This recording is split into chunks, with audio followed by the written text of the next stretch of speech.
let's first start with me asking your permission to use this video for educational purpose and on the internet. Sure. So tell me first about your life before the surgery. How was it? Before surgery, it was pretty miserable. I felt like I was a spectator in my house with my family. They're running around, playing, on the floor playing. They've gotten into my grandson has a scooter, my husband has a scooter, and my daughter skateboards. And we'd go up to a parking lot, and they'd bring me a chair, and it's like I get to sit there and you guys get to have fun, and it's just like this.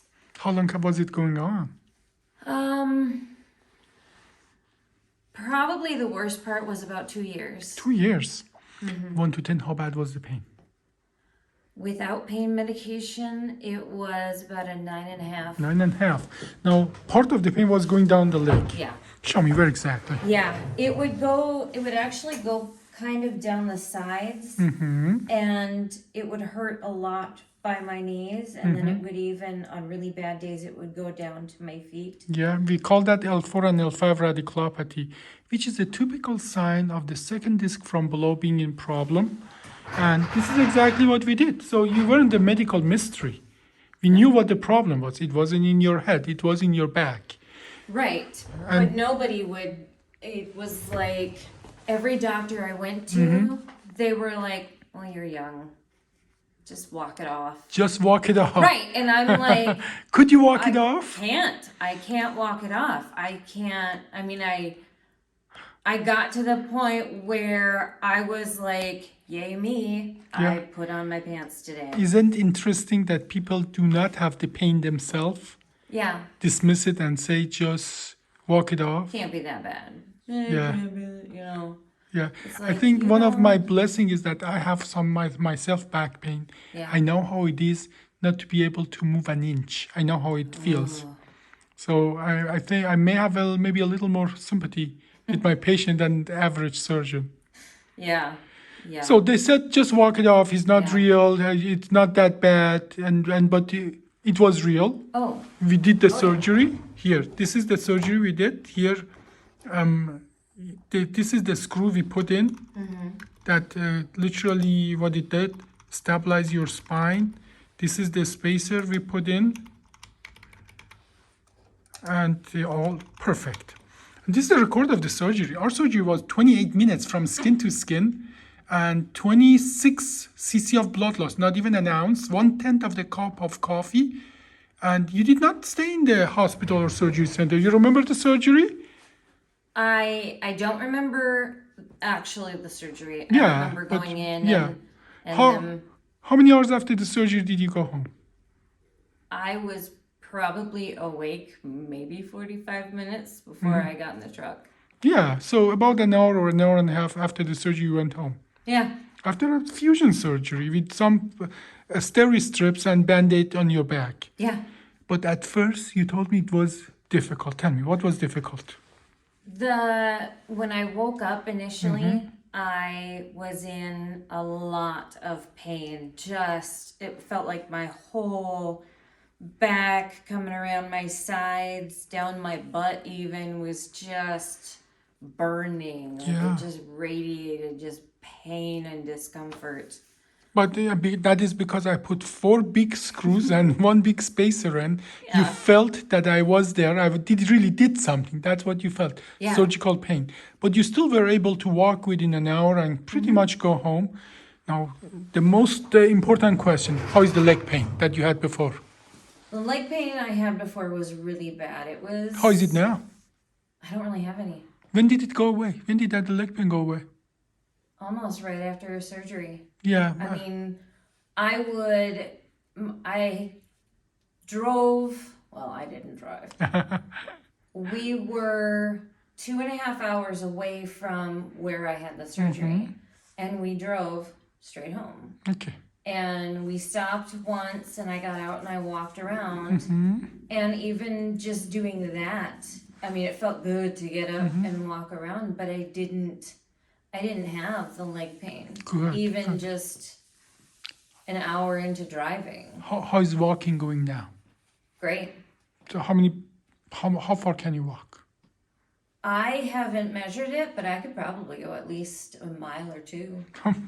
And that is just about 2 months after the Yeah. surgery? Yeah. Everything is exactly where we expected to be with this kind of surgery. And I know you did your research. You know that the open old-fashioned surgery couldn't deliver anything even close to this. That you Right. go home, feed in an hour or two, not even an ounce of blood loss, not even the half an hour surgery. But knowing what you know now, what would you say to people who said walk it off before the surgery? What would you tell them? What do you want them to know? That they're idiots. That you can't walk it off, but to do the research, find the alternatives, and I kept looking until I just happened to find you. Well, I'm happy you And- found us. Oh my goodness, so am I. The recovery of at first kind of being helpless, I was totally fine with it. I'm like, Yeah. yeah, just. But then, like, into my second week,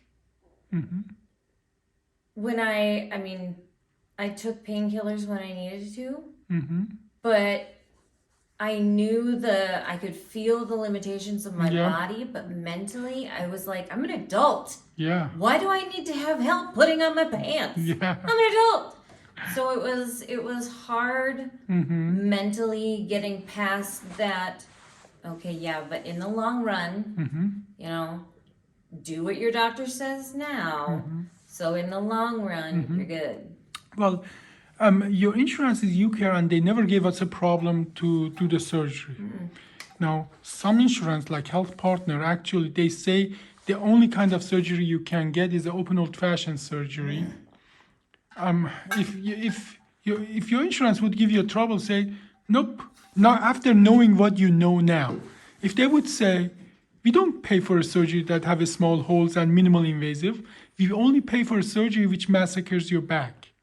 What would you tell them? I would just keep on them until. Let me tell you, I have a talent for pissing people off, Good for you. and I would just keep on them. Like, no, you need to Look into just that. resubmitting all the information I could, Yeah. all the studies I could, all the. Thanks God UCare didn't give us a problem. I'm Well, so thankful. Well, thank you so much for the interview. I think that's important for people in your situation to know their options. Yeah. And okay, so my mother-in-law actually had surgery through you. She had the same surgery. I don't know if there were more levels to it or not. But she had an absolute miserable time. But that was self-inflicted. Yeah, also. Right after waking up, she decided she was basically crippled. And she laid in bed in a recovery center for a month. Okay. And couldn't get up and walk and couldn't lift her arms. And it was, and I think the anesthesia brought out some dementia because for a while there How old is she? 76. Okay. Yeah, it's obviously much difficult to recover when you're that age. Oh yeah. Yeah. And she was like, don't do it, do not get it. And I'm like, really? You are ridiculous. You can't see that you didn't get up and move on your own for an entire month and somehow that's your surgeon's fault? Yeah.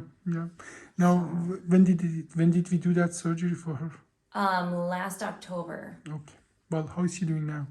She's doing a lot better now. Yeah, she just had a longer recovery. Yeah. And so, obviously recovery when you're 70 something is different than recovery when you're Right. your age. So, And she kept trying to tell me, put it off, but I would not tell anybody to put it off, because actually, I'm happy you talked about that because, everything is statistic in medicine. Not everybody react the same way, but we have a good data.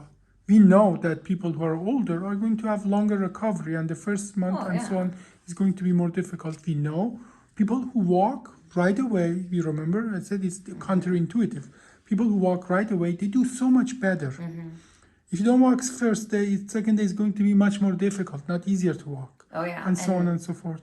I made sure I got up several times a day, you know, even trying to set an alarm, like, okay, you got to get up and walk. Yeah, And I would make laps around my house, just you know. even, and Sometimes, I think the difficulty arises that if somebody is like 80-year-old, expect the body behave like a 30-year-old body. yeah. That is sometimes, they were, and we talk to people about, you're older, it's going to take longer, these are the steps we need to do.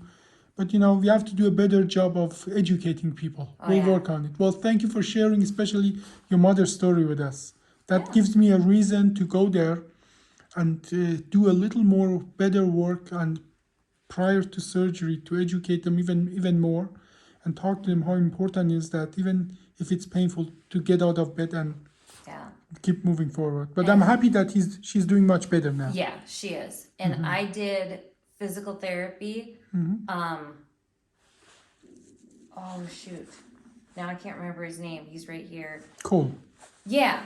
So we did 12 weeks of PT getting right up to the surgery, and he was working me on things to do after surgery that aren't big movements, but they help stabilize. Good. And I think that helped a tremendous amount. And I'm very thankful for you to give me that feedback as well. It's a teamwork. And Yeah. that's why it's important before the surgery, we send everybody to physical therapy, and you just nailed it, why it's important. Well, thank you so much for the interview. I really appreciate that. Thanks.